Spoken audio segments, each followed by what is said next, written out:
bertemu lagi dengan Bu Indi pada pembelajaran tematik SD.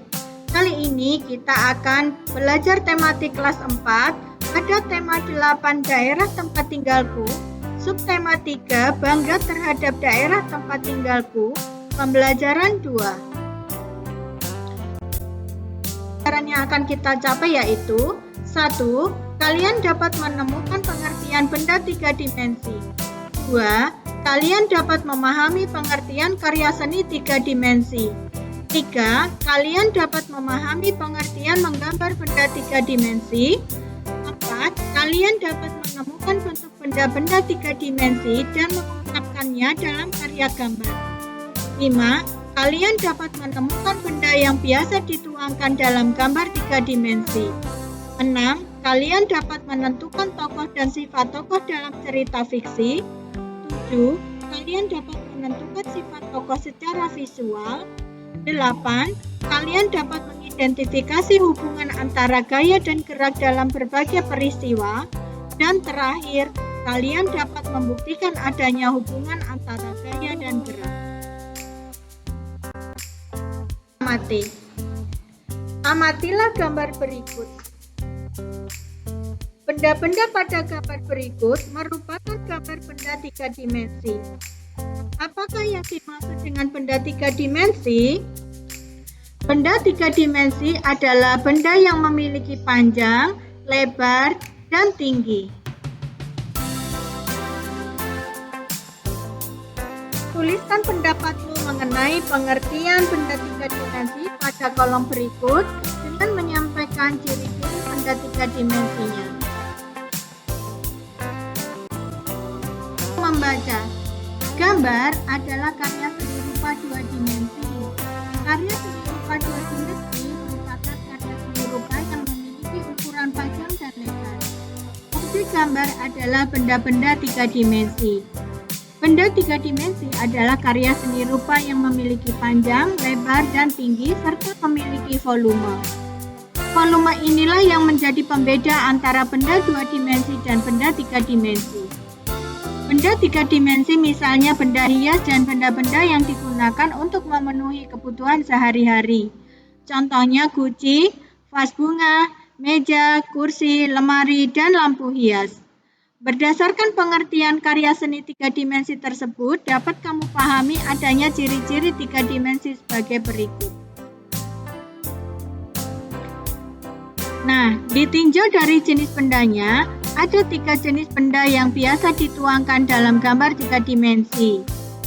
3 jenis benda yang dimaksud sebagai berikut. 1. Benda kubistis. 2. Benda silindris. Dan 3. Benda bebas. Ada beberapa teknik dasar dalam menggambar benda 3 dimensi, yaitu teknik arsir, teknik sapuan basah atau akuarel, teknik tusel atau gosok, teknik siluet atau blok, dan teknik pointillis. Ayo berlatih. Jawablah pertanyaan-pertanyaan berikut supaya kamu lebih memahami karya benda 3 dimensi. 1. Bagaimana ciri-ciri benda berbentuk 3 dimensi? 2. Apa saja jenis benda karya 3 dimensi? 3. Apa saja contoh lain benda 3 dimensi yang dapat ditemukan dalam lingkungan kehidupan sehari-hari? 4. Bagaimanakah teknik dasar menggambar benda 3 dimensi? Jawablah pada kolom yang sudah disediakan. Ayo berlatih. Perhatikan gambar berikut. Gambar berikut merupakan gambar benda-benda 3 dimensi. Kamu telah memahami jenis-jenis benda yang bisa kamu tuangkan dalam gambar 3 dimensi. Sekarang perhatikan gambar benda 3 dimensi berikut. Kelompokkan gambar-gambar yang ada berdasarkan jenisnya. Tuliskan dalam buku tugasmu ada berapa jenis benda dalam kelompok benda kubistis, kelompok benda silindris, dan kelompok benda bebas. Presentasikan di depan kelas secara bergantian dengan menunjukkan gambarnya. Jenis benda 3 dimensi banyak bentuknya. 1. kamu bisa menemukan benda-benda 3 dimensi di lingkungan tempat tinggalmu. Adakah perajin atau penjual gerabah di tempat tinggalmu?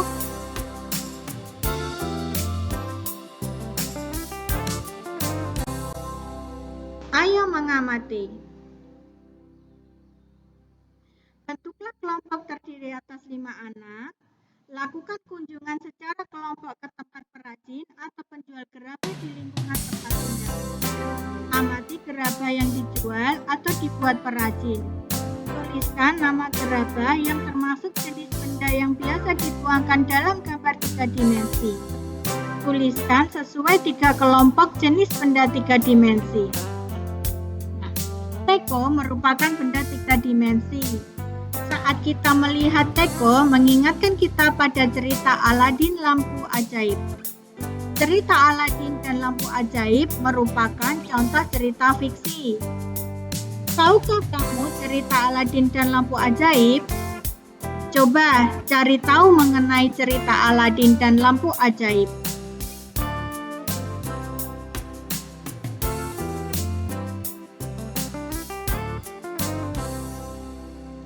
Silakan kalian berdiskusi, kemudian cari tahu mengenai cerita fiksi Aladin dan Lampu Ajaib. Tuliskan kembali secara singkat. Tuliskan juga tokoh-tokoh dan sifatnya. Tuliskan pada kolom berikut.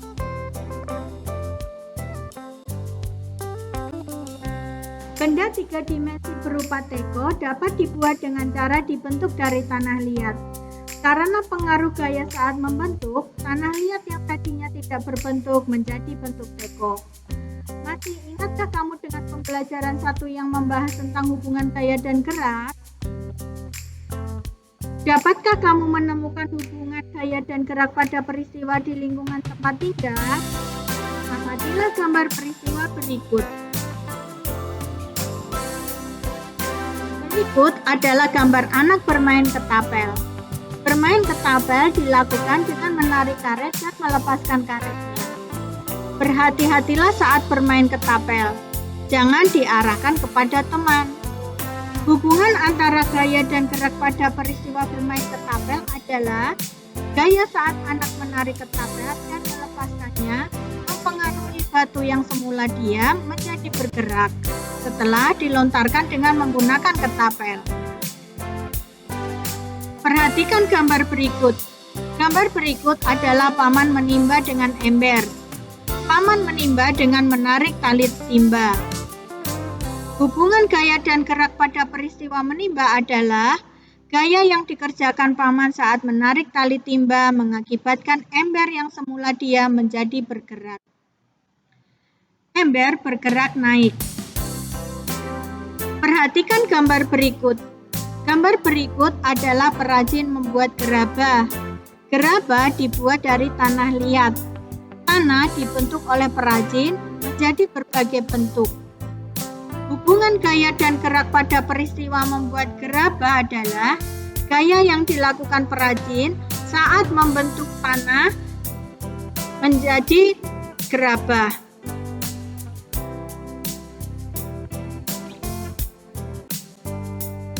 Selanjutnya, bagaimana hubungan antara tersebut? Coba tuliskan pada kotak-kotak berikut. Hubungan gaya dan gerak pada peristiwa menimba, hubungan gaya dan gerak pada peristiwa bermain ketapel, dan hubungan gaya dan gerak pada peristiwa membuat gerabah. Setelah kamu selesai melaksanakan pembelajaran hari ini, mari kita renungkan. Apa yang sudah kamu pelajari hari ini? Apakah kamu merasa senang dengan kegiatan yang kamu lakukan hari ini? Apakah kamu kesulitan dalam mengikuti kegiatan dalam pembelajaran hari ini? Coba renungkan. Tuliskan hasil renunganmu dalam kotak berikut. Nah, apabila kamu sudah melakukan kegiatan bersama guru dan teman-teman, kamu dapat melakukan kegiatan di rumah bersama dengan orang tua atau keluarga. Coba amati peristiwa yang berhubungan dengan gaya dan gerak di lingkungan tempat tinggalmu bersama dengan orang tua atau kakakmu.